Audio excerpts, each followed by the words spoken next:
Bonjour, aujourd'hui je vais vous parler du beau, du point de vue d'une droite aristocratique stoïcienne.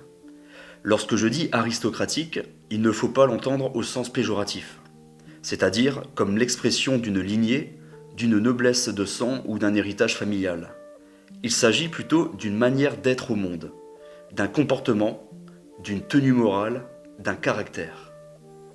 Le beau, donc, est synonyme d'une certaine aristocratie, d'une certaine noblesse, d'exigence, d'excellence et de discipline. Contrairement au laid qui, lui, est synonyme de vulgarité, de facilité, de médiocrité et d'indiscipline. Ce qui est beau dans le corps humain sculpté, c'est le fruit du travail des muscles soumis à une certaine résistance ou contrainte. Le résultat de ce travail doit être entretenu par un esprit intransigeant, doté de volonté, d'endurance, de patience et de persévérance.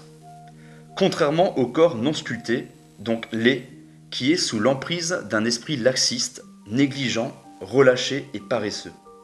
Cette dichotomie entre le beau et le laid reflète les valeurs et les aspirations d'une personne ou d'une société. Le beau, dans sa quête d'excellence et de raffinement, incarne un idéal vers lequel on tend, une élévation de l'esprit et des sens. Il exige effort, persévérance et un certain dépassement de soi. Le laid, en revanche, est une forme de relâchement, un abandon aux instincts les plus bas, une capitulation face aux défis que pose la recherche de la beauté. Il représente la voie de la moindre résistance, celle qui ne demande ni réflexion profonde, ni travail assidu. La beauté possède une dimension largement universelle. Dans de nombreuses cultures, les critères de beauté masculine et féminine valorisent un corps soigné, tonique et musclé. Cette préférence s'explique par des mécanismes profondément ancrés dans la nature humaine. Instinctivement, nous sommes attirés par des personnes qui semblent en bonne santé, car elles représentent de bons partenaires pour la reproduction et la transmission du patrimoine génétique. Ainsi, les idéaux de beauté reflètent en partie une forme de sélection naturelle à l'œuvre dans nos sociétés.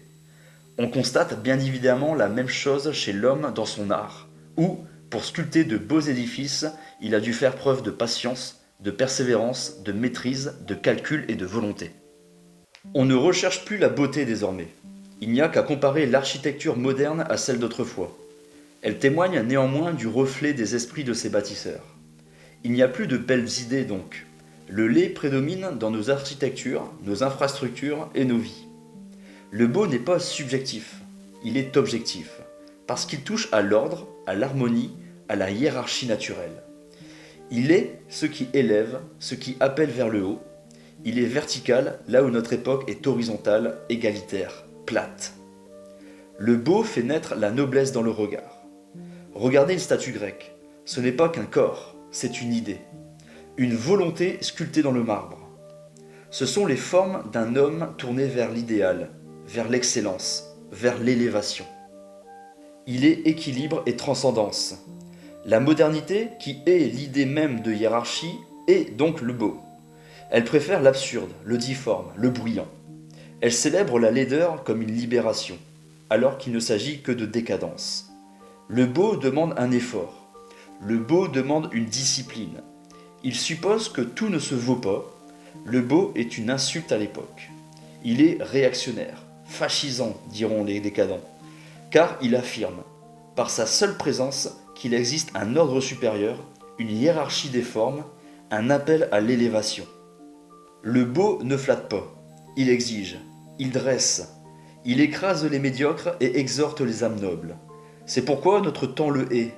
Revendiquer le beau, aujourd'hui, c'est faire sécession. C'est dire non au monde liquide, au cosmopolitisme vulgaire, à l'uniformité mortifère. C'est vouloir le retour des formes, de la mesure, du silence et de l'éclat. C'est rappeler que la civilisation européenne ne fut pas bâtie par des consultants en diversité, mais par des héros, des moines, des poètes et des rois. Alors oui, soyons radicaux, exigeons le beau ou préférons la mort. Car entre le chaos en basket et l'ordre en toge, il n'y a pas de compromis possible. C'est une guerre. Et comme toute guerre, elle commence par un choix, se coucher ou se redresser. Le beau est ce redressement, la seule qui vaille.